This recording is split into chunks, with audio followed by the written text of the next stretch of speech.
Netflix is the only property that you can go to with an idea and they'll make it. When was the last time someone created with an original, like from scratch movie? First thing that comes to my mind, The Irishman. Yes, I was about to say that the 3 hour and 23 minute movie. Yeah, from Like you don't see those anymore. All right, the last time you see something that long is probably one of the Harry Potter movies, the fifth movie. That movie. Well, I was thinking more of Lord of the Rings. Okay, fair. Okay, Lord fair. of the Rings is long. Point taken. All right, fair enough. Okay. Yeah. Yeah. But can you think of any like gangster or heist movies that you're a fan of? Gangster heist movies. Gangster heist movies. My favorite one of all time that I like is Heat, the movie Heat. Okay.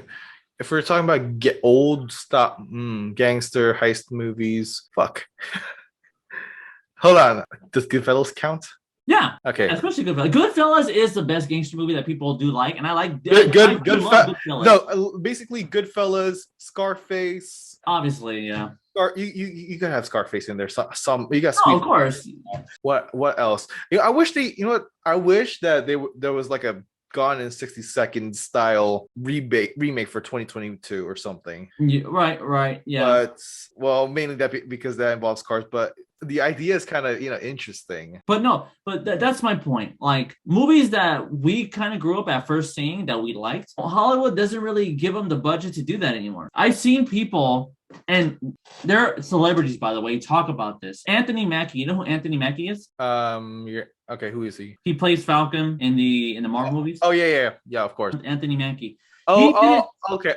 Yeah, he rings a bell. He's the one that got this by Eminem in 8 Mile. Yeah. Okay. Remember that's cool. You see him out. Yeah. He was in an interview recently, right? Like a little while ago. Anthony Mackie was talking about how when people go see a movie, they don't say movies about addressing the actor anymore. Like Sylvester Stallone. When Sylvester Stallone is in a movie, people back then used to say, "Oh, look, it's another Sylvester Stallone movie. Like, I want to go see that." Yeah. Or Arnold Schwarzenegger. Oh shit, look, it's another Arnold Schwarzenegger movie. Yeah, you don't hear those a lot anymore. Now it's the new Captain America movie. Now look, it's the new. You associate that for Spider-Man or you associate that now with the character that they're playing, not the actor. It's like. There are some exceptions to that, right? Like obviously, like Rocky. Like, oh look, it's Rocky 3. Like, I want to go see Rocky. Like, Rocky is pretty much like a household name. It's like the first thing that you hear about Rocky. Okay, Sylvester Stallone. Yeah, hell yeah, of course. But like now, when it comes to like these superhero movies, it's kind of just about who they're playing now. You don't give a damn about the actors sometimes.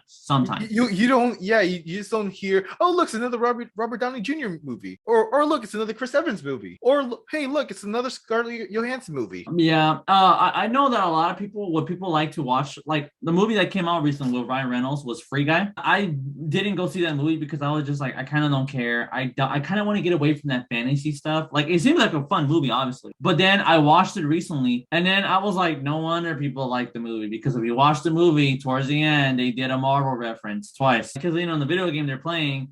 And then there's a scene where, spoiler alert, by the way, where he has a Marvel Captain America shield. And then the main actor who played Captain America was like the bad guy. And then he was like, what the shit? And then then somehow he gets like an Incredible Hulk hand and he puts it in. I was like, well, then no wonder people like the damn movie. It has a Marvel reference in it. I was like, this is what I'm talking about. I'm like, they just couldn't stay away. They wanted to squeeze in a little bit of that. Just a tiny drop, just for people to say, "Oh, cool, it's a great movie." And it is a fun movie. I'm not going to downgrade the movie for that, but I'm just saying, like, why do you have to have that in there when you can just kind of do your own thing? That's what I'm saying. Superhero movies are kind of so common. That's all Hollywood does now. I saw another comparison where people were saying, perfect example, my teacher, Peter Gray Lewis, who right now is still acting. I had him for acting 1, 2, and 3. Cool guy. He told me that when it comes to doing auditions, he loves to audition for Netflix. Okay. And then I remember my friend Michael Houston, right, who was in the classroom with me, great guy. He asked him, he was like, why do you like doing Netflix like a lot more than doing something in Hollywood? He was like, well, you can. He was like, obviously you can audition for wherever you can find work. But I like Netflix because what's so great about Netflix is that you come to them with an idea and they do it. They'll be like, oh yeah, sure, sounds interesting. Here's the money, here's the project, go do it. Hopefully it turns out great. Hollywood, you go up to them with an idea. It's a hard pass. Yeah, you know what? you kind of see that. Yeah, no, yeah, you're absolutely right.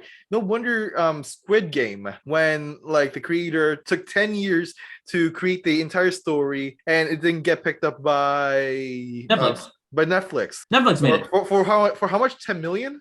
It was a high budget. Oh yeah, well yeah, it's a high budget, and now they're close to $1 billion. Hell yeah. And obviously, not every single Netflix movie is great. There's a lot of hit and misses, especially with the shows. But the point is that Netflix is very open minded. They're like, yeah, like it sounds dumb, but for all we know, it might turn out great. It's like democratizing the movie industry somewhat. Yeah, absolutely. Same thing with Amazon Prime, Yeah. like they do stuff on their own sometimes and it turns out great. Basically, it's like if you have a good idea, we may say yes, and we'll fund it.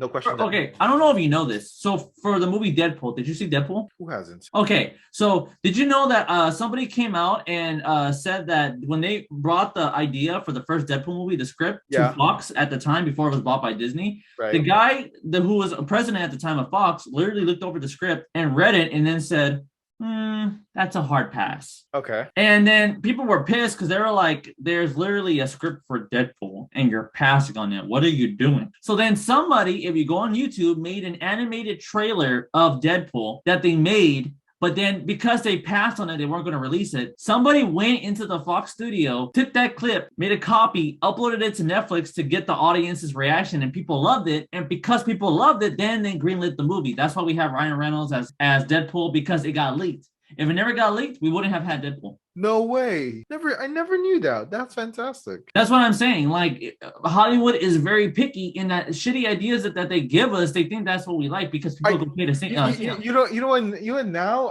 I'm thinking about it, like maybe they're doing more and more superhero movies because it's safe, because they know it's sort of a safe option, for them to cash in, rake in all that money. Whereas if they try and venture out to other genres, they don't know if it's going to be a hit or miss. But with superhero movies, it's going to be a hit regardless. All right, whether it's good or bad, it's all attention. They're all going to get the money regardless. True, but let me ask you this. This is great. I'm happy that you brought that up. So you do know stuff, Julius.